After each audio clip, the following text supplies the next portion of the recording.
Okay, here's a look at MechFansToys MF-31 Redthunder, which is their version of a legend scaled Starscream.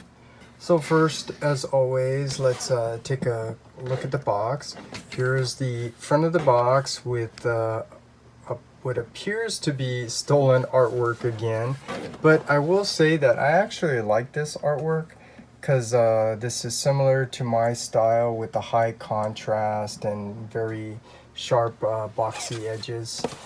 And then the back of the box, you get your product images and the other figures that you can get, Thundercracker or Skywarp. Side of the box, probably more stolen artwork. Advanced, which is the series that this probably comes in. The other side, stolen artwork again. Top of the box, advanced, bottom, words and stuff. So that's a look at the box. And now the figure, but first let's take a look at the instructions. So here is the instructions, and you should already know that one of my pet peeves is that these are not numbered, and this looks like this is standard for all of the other Seekers.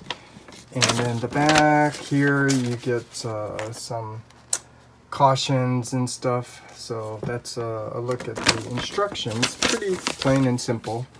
And now here is a look at the figure. So first of all, this is an older figure. So this does not meet up with the standards of New Age and Magic Square, but for what it is at the time, you can see that they did a pretty good job. I mean, the proportions are nice, the colors. They even took the time to give you these landing wheels, even though they're not painted. So that's really cool. These no rays are not accurate to the alt mode, but that's okay. And I will just say this first of all. In my opinion, I think this is better than the current Hasbro mainline retail core class Starscream, especially in robot mode. But anyways, this is just a quick look at the figure. It looks pretty nice, and I will explain why I got this figure at the end. So now, with all that said, let's go ahead, transform this into his robot mode. So to transform this in robot mode, first, as always, you want to remove the accessories. And then let's come back a little bit to get some room here. And then lift up these front part of the jet. And then you want to bring out these arms. So first of all, on this ball joint, lift this out. This hand is, the fist is into that little cavity there. And then you want to pull this out on this hinge. But I'm just letting you know, this is one of those stretching plastic over plastic kind of thing. And then bring out the other arm, extend this out, and then rotate this out. Let's come up a little bit here. Okay, once we got that, then we can rotate this side of the arm, the one that has the landing wheel here, so it's facing forward, and then straighten out this hand that tucks into that cavity right there. Okay, and then we can kind of lift these arms up a little bit because we need to rotate these whole wing parts. So we can do is just simply start lifting it up. Not all the way, because we do need to come back to the arms and this nose cone. Bring it down, fold this down, bring it down, and then lift up these shoulder pieces. And then we can bring this up, and there is no tabs or anything, so it just kind of sits there. And this head, you can see that little pin. You want to pull forward this head and just flip it over. Again, there's no tab here either, so it just kind of sits there like that. And then we can go ahead and fold these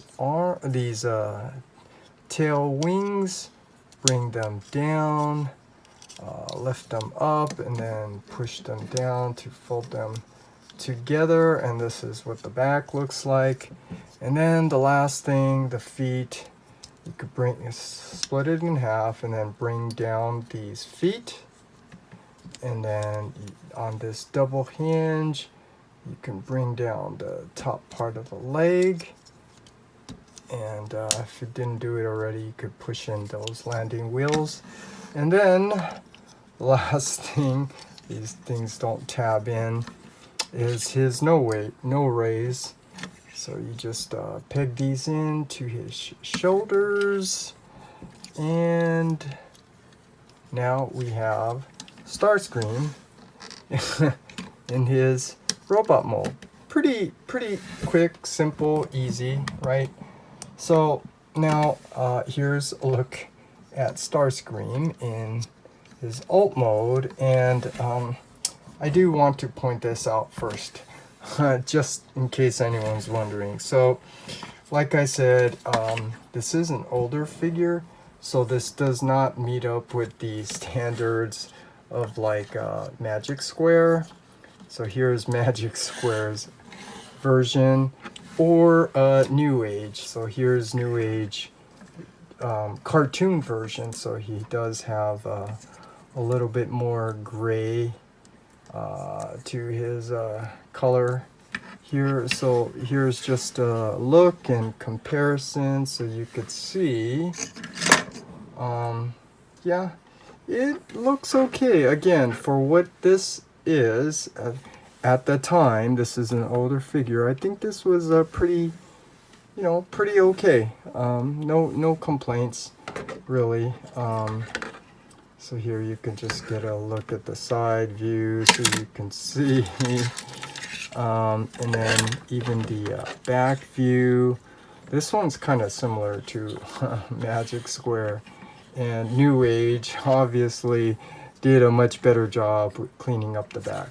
So that's just a quick look at that. And I don't have the core class Starscream, the current mainline retail core class Starscream, but like I said, I think this one is definitely better than the Hasbro one. So at least that's a positive, I can say. And now, like I said, I would tell you the reason why I got this. So now, man, this is one of the issues I have, being like a completist. So I have the MechFansToys Megatron, which I kind of custom painted the lower legs to be silver to be a little more cartoon accurate. And, I was looking to get rid of it. But, I just didn't know what to do. And then I had the MechFansToys reflector. And then when I got the toy version of Magic Square Shockwave, I saw that this is slowly building the Decepticon team from season 1. And so I just decided to get the Soundwave for some reason. Yeah. And then that's why I ended up getting the Starscream. So you could see this set looks pretty good. And then what's I think is cool is I realized the old Insecticons, the Legend Insecticons, these are the Hasbro version. I have the Hasbro and Takata, but these are the Hasbro, which I kind of custom painted. So there's just a preview of like the Legacy Bombshell, how it has a purple and it's not really cartoon accurate, but anyways, this is the old Legends Insecticon from Hasbro, and now you can see this actually looks pretty cool in my opinion. So that's why I ended up getting this figure, because it does look pretty nice. Let me just get these guys out of the way. It's because these are basically your 4 main season 1, season 2 villains. And so yeah, I have the mainline retail, the masterpiece, the new age, the magic square, the other legends. So now I have this one. So yeah, I think this looks okay, but that's why I got the MechFansToys Starscream. And like I said, for what it is, I think this was this is a pretty nice figure. You know, it doesn't meet up with the standards of New Age and Magic Square, but with this collection, I think it looks pretty nice.